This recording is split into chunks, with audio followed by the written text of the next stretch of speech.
Vamos inmediatamente a aprovechar este tiempo que el Señor nos ha regalado y vamos a seguir con este estudio que tenemos tiempo exponiendo acerca del libro del profeta Oseas. Hemos llegado a su capítulo 10 y vamos a leer a modo de introducción los versículos 11 y 12. Buscamos en nuestras Biblias, si me pueden ayudar Isaías poniéndolo en la pantalla también, muy bien. Oseas capítulo 10, versículos 11 y 12.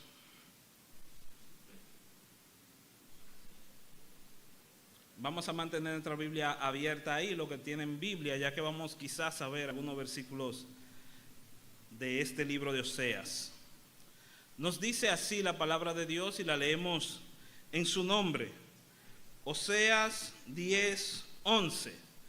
Efraín es novilla domada, que le gusta trillar, mas yo pasaré sobre su lozana cerviz, haré llevar yugo a Efraín, arará Judá, quebrará sus terrones Jacob. Versículo 12. Sembrad para vosotros en justicia, segad para vosotros en misericordia, haced para vosotros barbecho, porque es tiempo de buscar a Jehová, hasta que venga y os enseñe justicia. Déjeme leerlo una vez más. Sembrad para vosotros en justicia, segad para vosotros en misericordia, haced para vosotros barbecho, porque es tiempo de buscar al Señor hasta que Él venga y nos enseñe justicia. Oramos brevemente.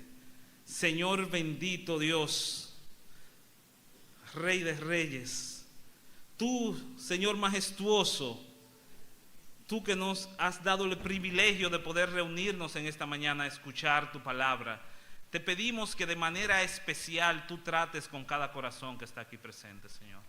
Te pedimos que de manera especial tu palabra transforme nuestros corazones, que tu palabra moldee nuestra forma de pensar para que cambie nuestra forma de vivir, Señor. Te pedimos la asistencia de tu Santo Espíritu en esta mañana, de manera que la palabra de Dios florezca y dé frutos en nuestros corazones. Así lo pedimos y confiamos en ti, Señor, en el nombre de Jesús. Amén. Es la tierra del Cibao la más fértil del país. En ella se da el maíz, también se da el cacao, las piñas como melao se dan en esa región, donde abunda mucho el limón, el café y el aguacate. Plátanos y tomates se dan allí por montón. Fértil región de palmas, de café y de cacao. Que Dios bendiga mil veces esta tierra del Cibao. El mango es una dulzura y no hay nada, según veo, que se iguale a ese guineo que nos regaló Natura. ¿Habrá acaso algo por ventura que se pueda comparar a esa fruta sin igual que guanábana se llama? Por eso el mundo exclama, qué región tan sin igual. Fértil región de palmas, de café y de cacao, que Dios bendiga mil veces esa tierra del Cibao. ¿Saben qué? Que también hay muchísimos cajuiles y guayabas hay por montones, nísperos, cocos, melones se encuentran allí por miles. Donde quiera se ven cajuiles, colorada y perfumada, el Cibao es lo mejor. Fértil región de palmas, de café y de cacao, que Dios bendiga mil veces esa tierra del Cibao. Y la yuca tenemos que mencionar, porque todo el mundo sabe que sin yuca el casabe no se puede elaborar. Donde quiera un arrozal por las cercanías de Mao, donde anida el guaraguao y abunda muchas reses, que Dios bendiga mil veces esa tierra del Cibao. Fértil región de caña, de café y de cacao, que Dios bendiga mil veces esa tierra del Cibao. Esto que acabamos de escuchar, amigos, es un poema hecho canción del poeta y compositor puertoplateño, por cierto, llamado Juan Lockhart. Juan Lockhart en este poema hace una exaltación de lo fructífera que es la tierra del Cibao, mejor conocida como la zona norte de nuestro país. Y cuando yo pienso en este poema y en la bendición que ha sido para mí, para mi familia, poder disfrutar de los frutos que produce el Cibao, puedo decir, vaya, qué bendición es vivir en tierra fértil. qué bendición es vivir en tierra fértil. Recuerdo que unos extranjeros el año pasado visitaron el país y fueron al lugar donde trabajo, y precisamente estaban en esa temporada donde las matas de mango estaban tupidas de fruto. Y cuando ellos vieron tantos mangos en todos los lugares, esos extranjeros no pudieron decir otra cosa que no fuera: qué bendición es vivir en tierra fértil. Pero en el ámbito espiritual, en el sentido de nuestra vida como cristianos o como individuos, pasa algo muy similar. Cuando tomamos la parábola de Jesús, cuando habló del sembrador, allí Jesús hizo una comparación donde nuestro corazón era como un terreno y la palabra de Dios una semilla. Entonces, dependiendo dónde caiga esa semilla, la palabra de Dios iba a dar frutos. Es decir, dependiendo de la fertilidad del terreno, esa palabra sí va a ser fructífera. Viéndolo así, viendo que vivir una vida espiritualmente fértil es vivir acorde a la palabra de Dios, viendo que vivir una vida espiritualmente fértil es hacer lo que Dios manda, es vivir según Dios, es que la palabra de Dios moldee nuestra forma de comportarnos, nuestra forma de hablar, nuestra forma de trabajar, nuestra forma de criar hijos, nuestra forma de ser esposos y esposas. Viéndolo así, si eso es ser espiritualmente fértil, también podremos decir: qué bendición sería que todos nosotros pudiéramos vivir una vida espiritualmente fértil. Juan Lockhart exaltó la variedad de los frutos que se dan en el Cibao. Pero el apóstol Pablo, inspirado por el Espíritu Santo, allí en Gálatas 5, él asimismo, como con ese espíritu poético de Juan Lockhart, nos recuerda cuál es el fruto del Espíritu, siendo este amor, gozo, paz, paciencia, benignidad, bondad, fe, mansedumbre, templanza y alguno más por si se me quedó alguno. Si ese es el fruto que da una tierra fértil, si esas son las características de alguien que florece en el Señor, podemos decir: qué bendición sería para nosotros vivir en tierra espiritualmente fértil. Qué bendición sería para nosotros vivir una vida espiritualmente fértil. Teóricamente, yo sé que muchos de los que están acá saben que Cristo murió en una cruz, nos redimió, nos compró para que vivamos según Él y para que diéramos mucho fruto. Teóricamente, yo sé que muchos de los que están aquí saben que hemos sido rescatados por Cristo para ser un cibao espiritual en medio de un mundo estéril. Para eso hemos sido llamados, para ser un cibao espiritual en medio de un mundo en decadencia, para dar mucho fruto. Pero no todos gozamos de la bendición de ser espiritualmente fértiles. Si somos sinceros con nosotros mismos, no todos gozamos de la bendición de vivir una vida espiritualmente fértil. Todos tenemos temporadas de sequía espiritual. Unos las tienen más largas que otros, pero ciertamente de vez en cuando nos sentimos estériles en la presencia de Dios. ¿Qué hacer cuando me siento espiritualmente seco? Cuando estoy lleno de dudas, cuando siento que la oración mía no tiene sentido y no pasa del techo, cuando siento que cuando me dirijo a Dios estoy hablando con un ser imaginario, cuando siento que no avanzo en mi vida para ningún lado, cuando me siento estancado espiritualmente, cuando siento que Dios está lejos, cuando me siento estéril en el alma, ¿qué hago? ¿Cómo lidio con la infertilidad espiritual? ¿Qué hago cuando no estoy dando ningún fruto para mi Señor?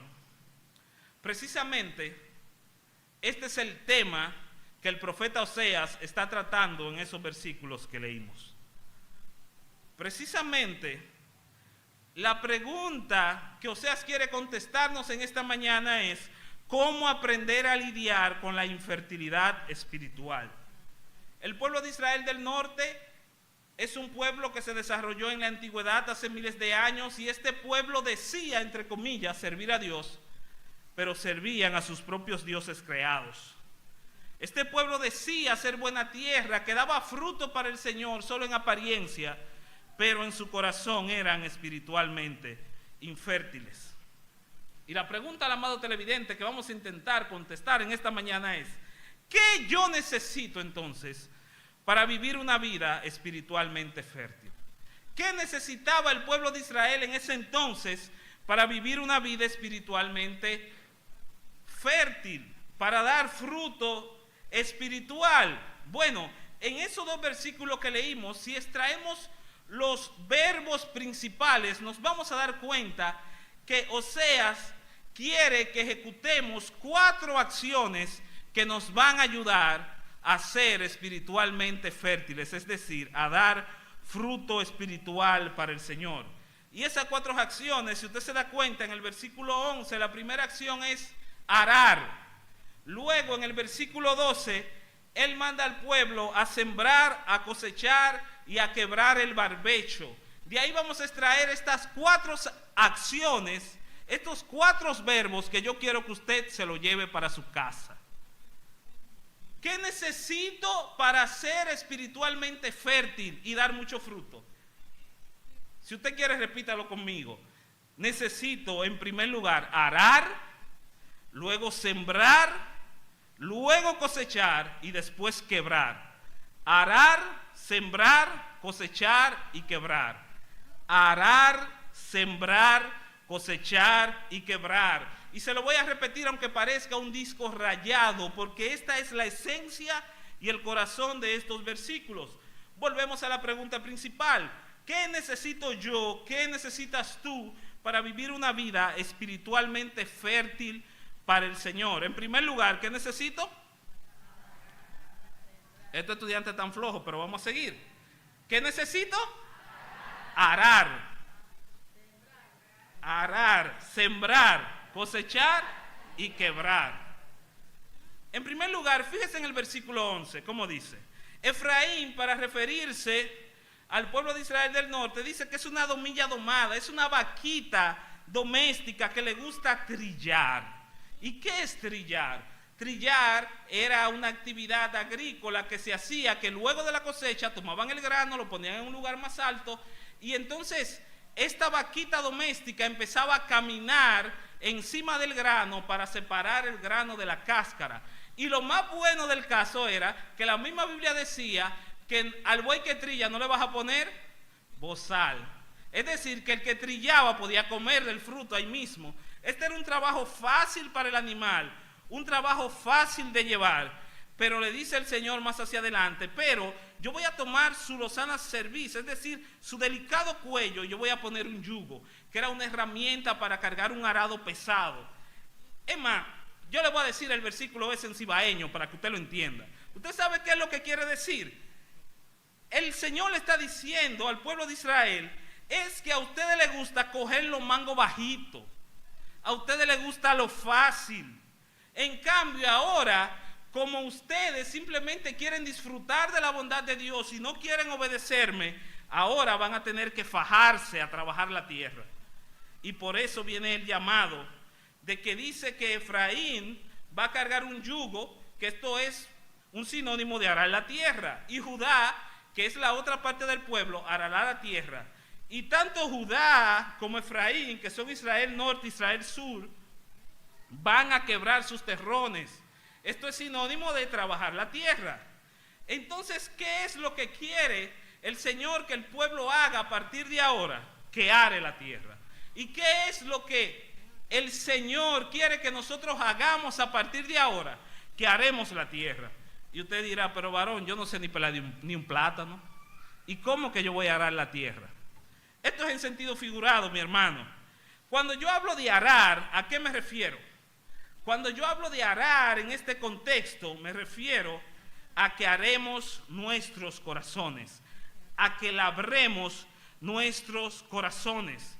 Necesitamos trabajar en el terreno de nuestros corazones.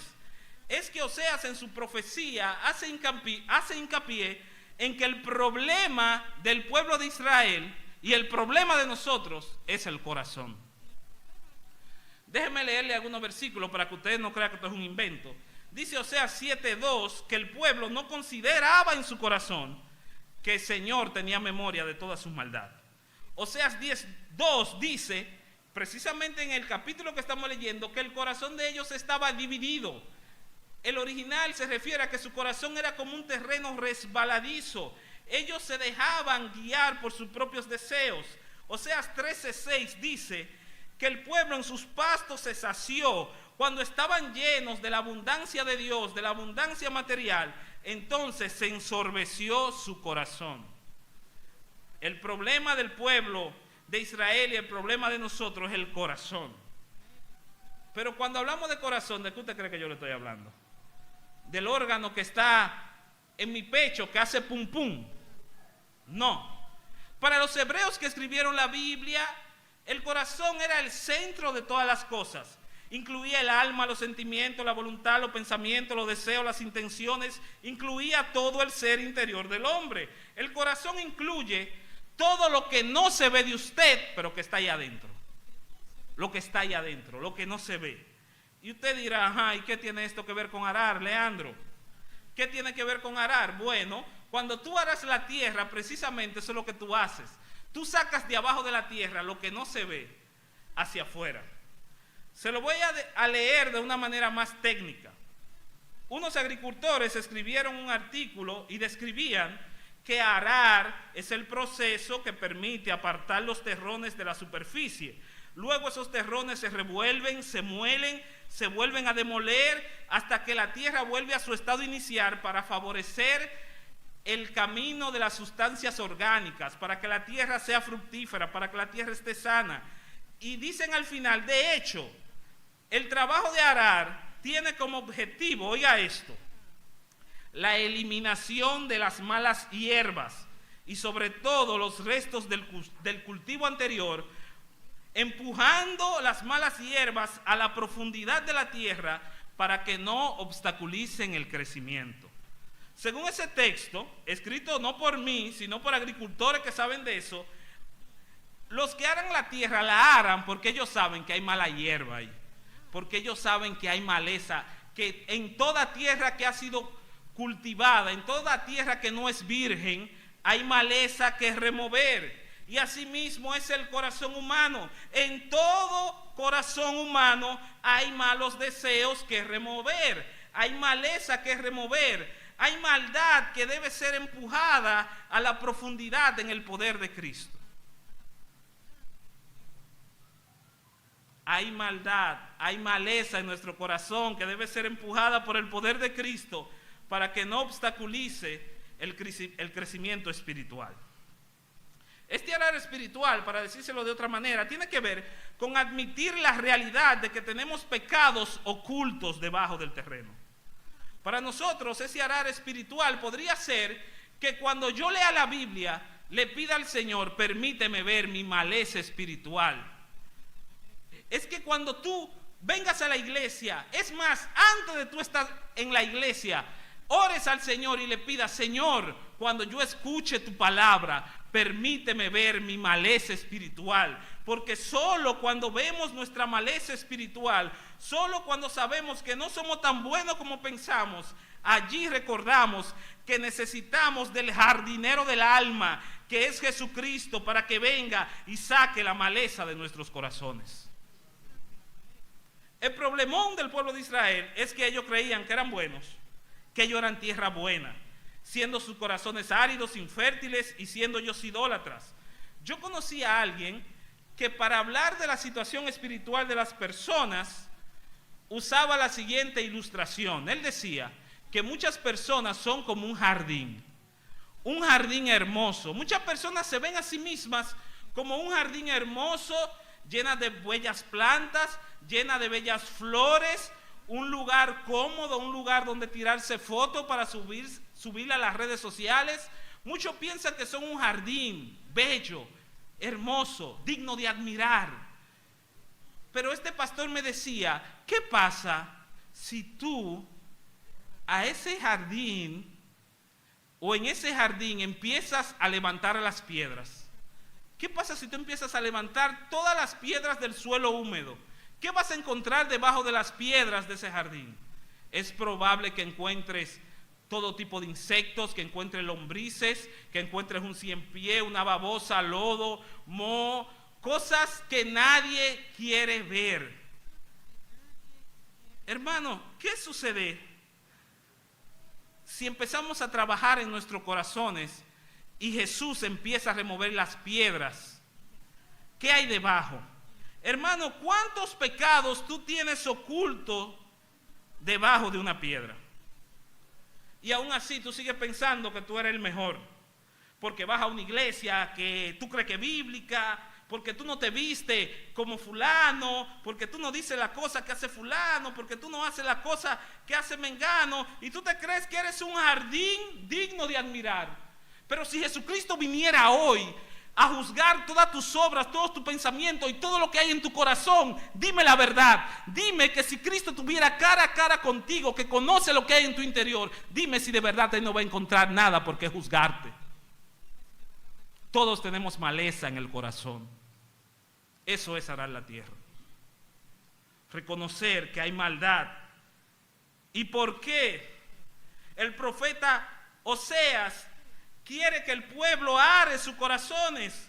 Porque él quiere que ellos vean su maldad, que ellos sean conscientes, porque entonces cuando eres consciente de tu pecaminosidad, entonces serás consciente de que necesitas un salvador, de que te salve de ese pecado.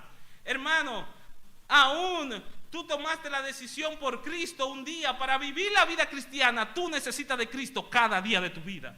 Cada segundo, cada momento necesitamos más de Cristo y menos de nosotros.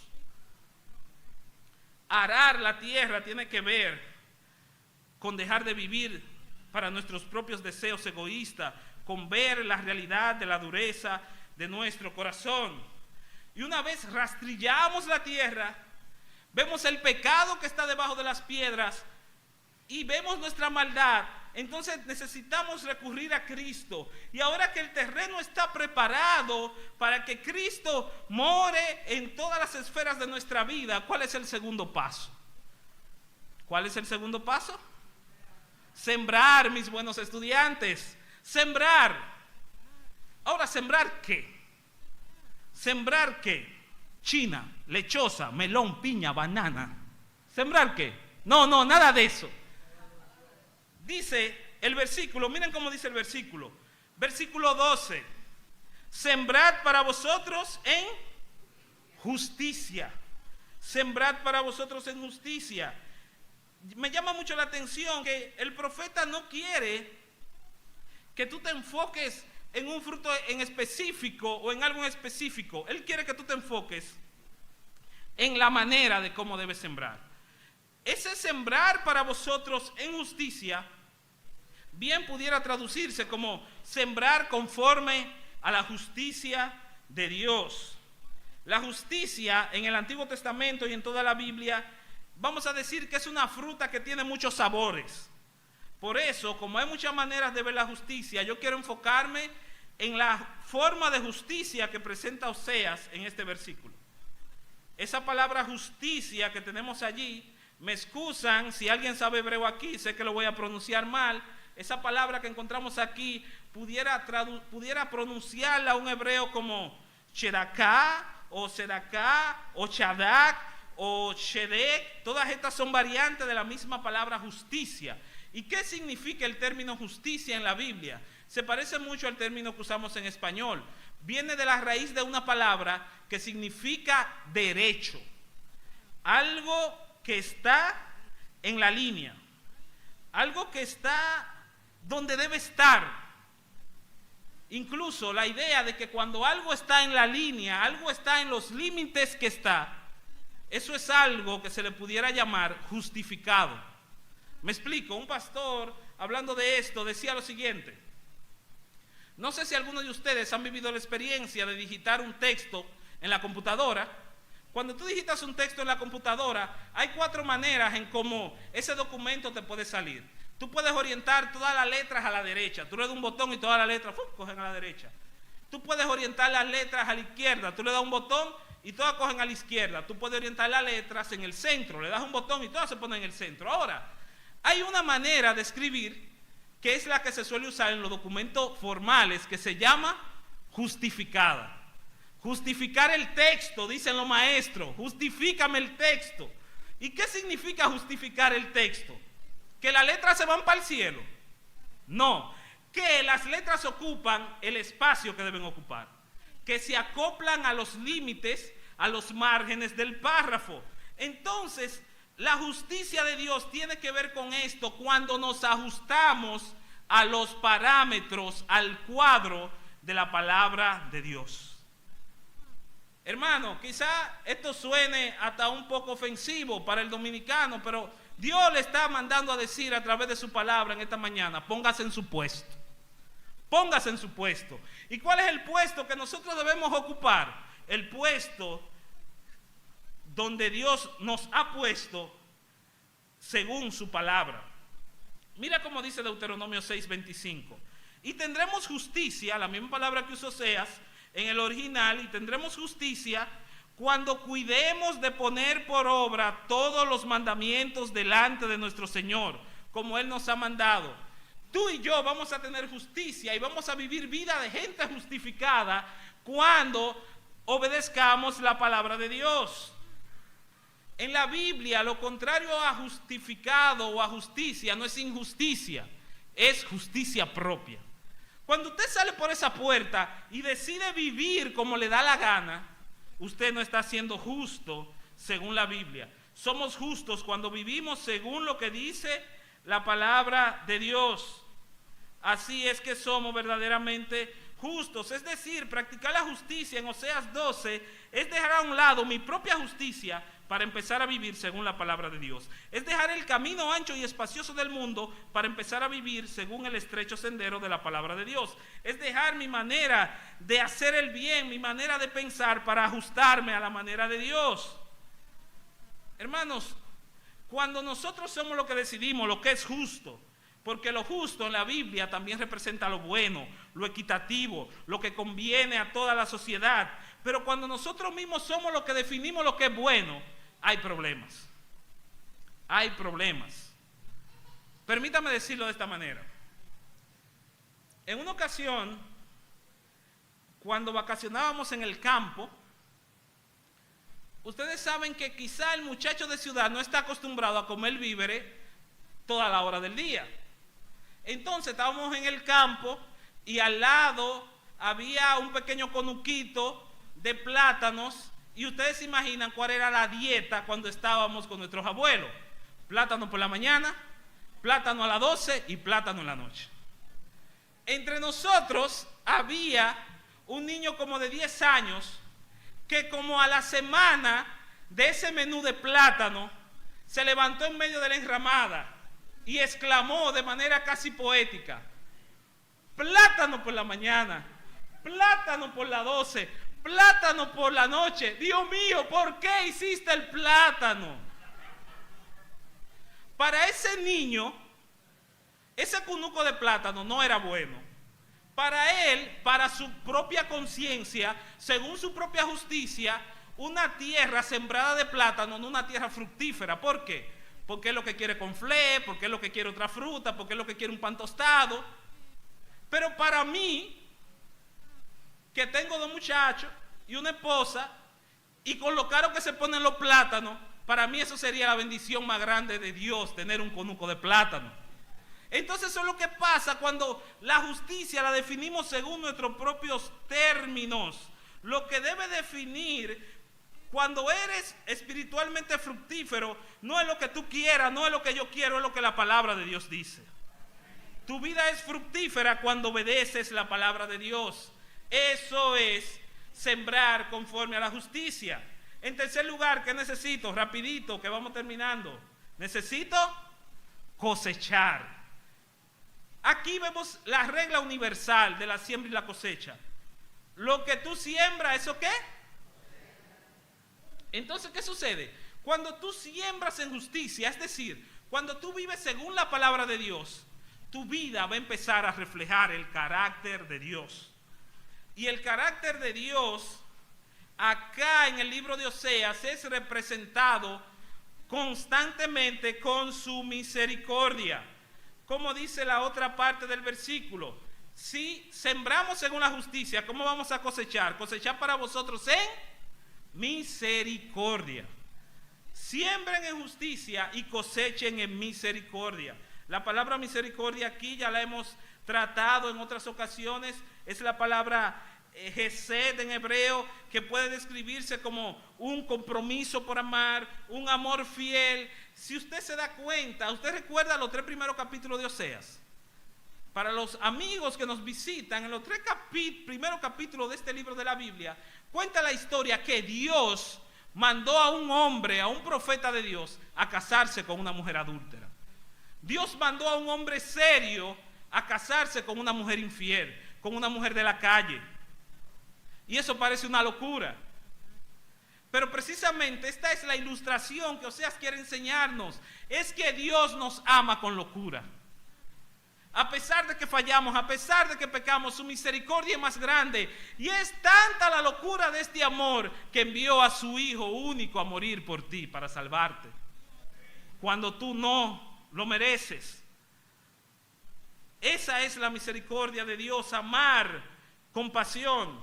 Entonces, cuando un terreno está lleno de frutos de amor, lleno de la bondad de Dios, lleno de la misericordia, de esa dinámica, vamos a decir que lleno de la misericordia de Dios, interactuando con Dios, pero al mismo tiempo interactuando con el prójimo. Una vida que está caracterizada por el amor al prójimo es una evidencia de que ese terreno fue sembrado en justicia. Ahora, por lo contrario, un terreno que no puede producir amor, que no puede producir bondad, que no le hace bien a nadie, que solo piensa de manera egoísta para sí mismo, ese terreno donde no aparece la misericordia de Dios por ningún lado, es una evidencia y una prueba de que ese suelo está escaso de Dios y de su palabra, de que es un suelo donde no está sembrada la justicia de Dios. Miren ustedes, déjenme leerle algunos versículos para que ustedes vean lo bueno que era el pueblo de Israel con su compatriota. Miren lo misericordioso que era el pueblo de Israel con el prójimo. Oseas 4:2. Perjurar, mentir, matar, hurtar, se robaban, se asesinaban, se inculpaban uno con otro, adulteraban uno con otro, y homicidio tras homicidio se sucede. Así vivían estas personas. En Oseas 6, del 8 al 9, él llama a esta gente hacedores de maldad, que vivían manchados de sangre, eran ladrones. Y los sacerdotes, que eran los representantes de Dios en el pueblo, actuaban como salteadores, engañando a todo el mundo. Así vivía este pueblo. Solamente pensaban para sí mismos, como dice el versículo 1. Tú podrás decir que eres una buena tierra. Ellos decían que era una buena tierra, pero no amaban al prójimo y no mostraban su bondad y eran egoístas en todos sus caminos. Hermano, amigo, si el amor nunca ha dado fruto en tu cunuco, es porque Dios no está allí. Si tu vida no está caracterizada por servir a los demás, es que Dios no está allí. Regularmente en la Biblia, en el Antiguo Testamento, cuando se combinan las palabras justicia y misericordia, nos da una idea de generosidad, de ayudar a los demás. Cuenta un escritor que hace un tiempo, durante un día frío en Nueva York, había un niño parado en el escaparate de una tienda de zapatos. Y el niño estaba ahí, en el frío invierno, cayendo nieve, mirando el escaparate de los zapatos. Y una señora se acerca y le dice: mijo, ¿qué miras ahí? Te vas a congelar. El niño dice: lo que pasa es que le he estado orando a Dios para que me dé un par de zapatos. La señora toma al niño y entra a la tienda y le dice al vendedor que le busque una palangana, una poncherita, y le lava los pies y le manda a buscar 6 pares de medias. Le limpia los pies, se los seca, le pone unas medias y le manda a buscar unos zapatos nuevos y se los pone. El niño, entre lágrimas, conmovido, asombrado, no encontraba qué decir, y en un momento de emoción, entre sollozos, le dice a esta mujer: señora, dígame si usted es la esposa de Dios. Quizás él en su ignorancia, en su manera de que no sabe cómo expresar lo que siente, quizás la única manera que él pudo asociar a esta mujer es que ella era la esposa de Dios por la bondad y la misericordia que mostró con él. La verdad es que si tomamos esta historia y vamos a Oseas 2:19, donde Dios le habla al pueblo de Israel y le dice: te haré mi esposa para siempre y te mostraré rectitud, justicia, amor inagotable y compasión. Sabemos que la novia de Cristo y la próxima esposa de Cristo, ¿quién es? Es la iglesia, y lo que estamos llamados a reflejar la justicia y el amor de Dios somos nosotros. Eso es cosechar en misericordia, mostrar el amor de Dios a los demás. En último lugar, ¿qué necesito para vivir una vida espiritualmente fértil y lidiar con mi infertilidad espiritual? ¿Qué necesito? Quebrar, romper, dicho de otra forma, barbechar. Miren cómo dice la última parte del 12: haced para vosotros barbecho. Barbecho. Ajá, ¿y qué barbecho? ¿Con qué se come eso? El barbecho es una técnica agrícola que consiste en tú darle reposo a la tierra. Incluso el barbecho es bíblico, porque la Biblia le decía a los israelitas y nos dice a nosotros que ellos en sus prácticas de agricultura al séptimo año tenían que dejar descansar la tierra. Eso es barbecho. Tú dejas descansar la tierra por un periodo de tiempo. Ahora, el imperativo, el mandato aquí, cuando lo leemos en su comprensión original, es rompan el barbecho, lo que Oseas le está diciendo al pueblo. Rompan el barbecho. Es como una manera de decirle al pueblo: ustedes ya tienen demasiado tiempo sin producir nada. Llegó el momento de buscar a Dios, llegó el momento de sembrar en justicia, llegó el momento de cosechar misericordia. Barbecho incluye la acción de arar. Barbecho, esta expresión de Oseas de hacer barbecho, es como una manera de decir: ustedes tienen que arar la tierra, tienen que arrepentirse, pero no solamente quedarse en un sentimiento, sino llevarlo a la acción.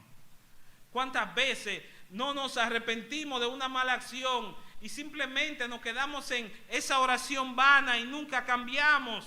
El Señor te está diciendo en esta mañana: ya es tiempo de que empecemos a dar fruto. Ya es tiempo de que empecemos a sembrar la palabra de Dios en nuestros corazones.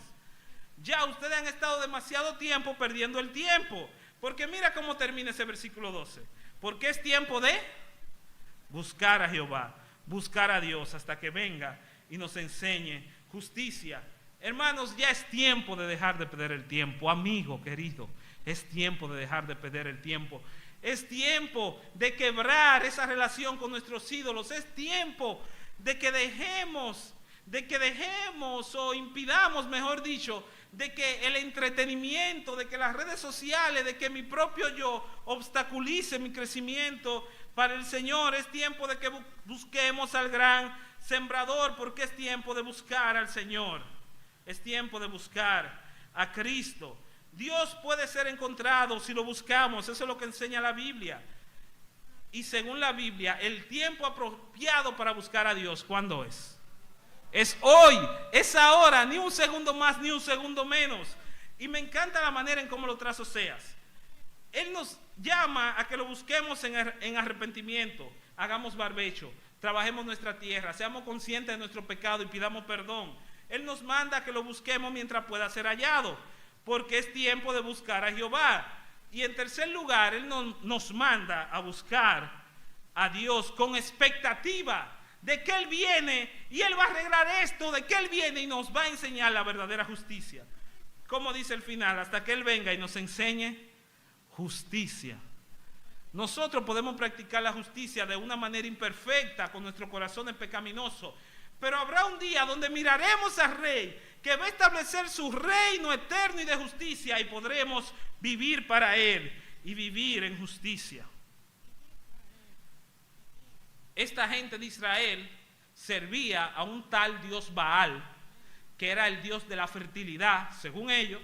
Era el Dios que mandaba la lluvia, según ellos. Incluso para que Dios mandara la lluvia, ellos hacían unos rituales donde una sacerdotisa de Acera venía y venían personas, diferentes personas, y se acostaban con esta mujer para hacer una simulación de cuando los dioses de la fertilidad tenían relaciones, entonces la tierra iba a dar fruto. Pero ustedes recuerdan que cuando en los tiempos de Elías Dios dijo que no iba a llover, no llovió. Y cuando Dios dijo que iba a llover, llovió. Porque el Dios de la lluvia y de la fertilidad es el Dios creador de todo, el Dios que envió a Jesucristo a morir por nosotros. El Dios que puede darle fertilidad a tu vida y a tu alma y a tu vida como creyente y le puede dar propósito a tu existencia, es este Dios del que te estamos predicando en esta mañana. Esa idea de que hasta que venga y os enseñe justicia, en el original da la idea de como hasta que venga y llueva la justicia de Dios por toda la tierra. Esta palabra buscar significa, o puede significar, o traducirse también, como frecuentemente ir a un lugar. Los caminos de antes se trazaban porque la gente caminaba tanto por ese lugar que ya no crecía la hierba, y eso te servía como una referencia. Asimismo, Dios nos está mandando a que le busquemos frecuentemente. Frecuentemente vayamos a la palabra de Dios, frecuentemente oremos al Señor, frecuentemente vengamos a la iglesia y compartamos en comunidad nuestra fe. Esta palabra buscar también puede referirse a perseguir. Persigamos la presencia de Dios, busquémosla hasta que la encontremos. En conclusión, ¿qué necesitamos? Para ser fértiles espiritualmente necesitamos arar, conocer la realidad de que somos pecadores, necesitamos sembrar, y ese sembrar tenemos que hacerlo en justicia. Si usted quiere sembrar amor, si usted quiere sembrar gozo, si usted quiere sembrar paciencia, hacerlo en justicia, es que cuando usted busque esas cosas, no lo haga con su propia fuerza ni a su manera, sino a la manera de Dios. Si usted va a buscar amor, ame a la manera de Dios. Si usted quiere ser paciente, aprenda a ser paciente a la manera de Dios. Eso es sembrar en justicia. En tercer lugar, nos manda a cosechar. ¿Y qué es cosechar? Es que estemos tan pegados a Dios que su misericordia y su compasión se nos pegue y se nos adhiera para que podamos mostrar compasión y misericordia con los demás. Y en último lugar, vamos a romper el barbecho, vamos a romper esa mala racha con el poder del Espíritu, vamos a quebrar ese tiempo que hemos estado lejos del Señor. Al final, rapidito, con esto concluyo, leo los últimos 3 versículos que nos faltan, solo para que vean lo que pasa cuando no sembramos para el Señor y cuando no damos frutos de justicia ni de amor.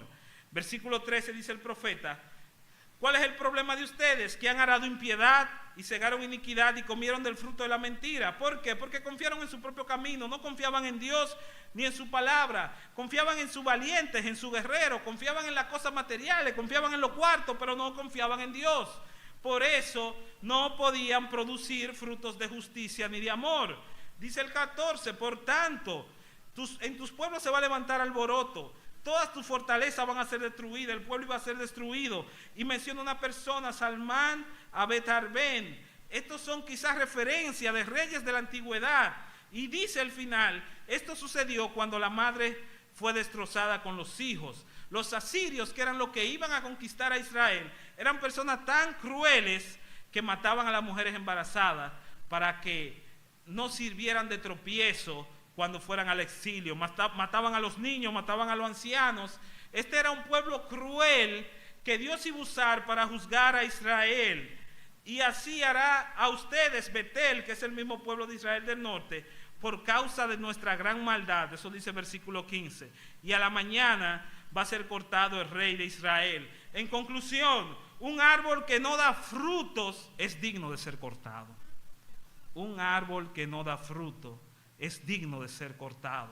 Una tierra infértil, es como un valle de muerte que no sirve para nada. Pero hermano, amigo, no tiene por qué ser así. Podemos experimentar la bendición de vivir una vida para Cristo. Podemos experimentar la bendición de ser espiritualmente fértiles para el Señor, viviendo en el poder del Espíritu, leyendo su palabra, confiando en ella, aplicándola a nuestra vida y obedeciéndola, haciendo de la palabra de Dios una realidad en nuestra vida. Podemos vivir vidas fértiles, y todo esto se hace en el poder de Cristo.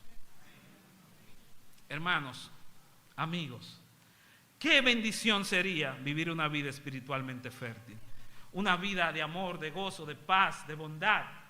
El espiritualmente fértil no es el perfecto, ni el super santo, ni el que suda agua bendita, ni el que no se equivoca, ni el impecable. El espiritualmente fértil tampoco es el que hace el allante de que es religioso y de que viene a la iglesia vestido de cierta forma. El espiritualmente fértil es el que cree en Cristo y su vida refleja quién es Cristo. Dios nos ha dado a Cristo para que seamos un cibao espiritual que produzca mucho fruto. No desestimemos los frutos espirituales. Podemos sembrar y cosechar en Cristo. Qué bendición es vivir una vida espiritualmente fértil. Y es por esto que rogamos y es por esto que oramos, para que esta iglesia, en el nombre de Jesús, pueda vivir una vida espiritualmente fértil. Que Dios les bendiga.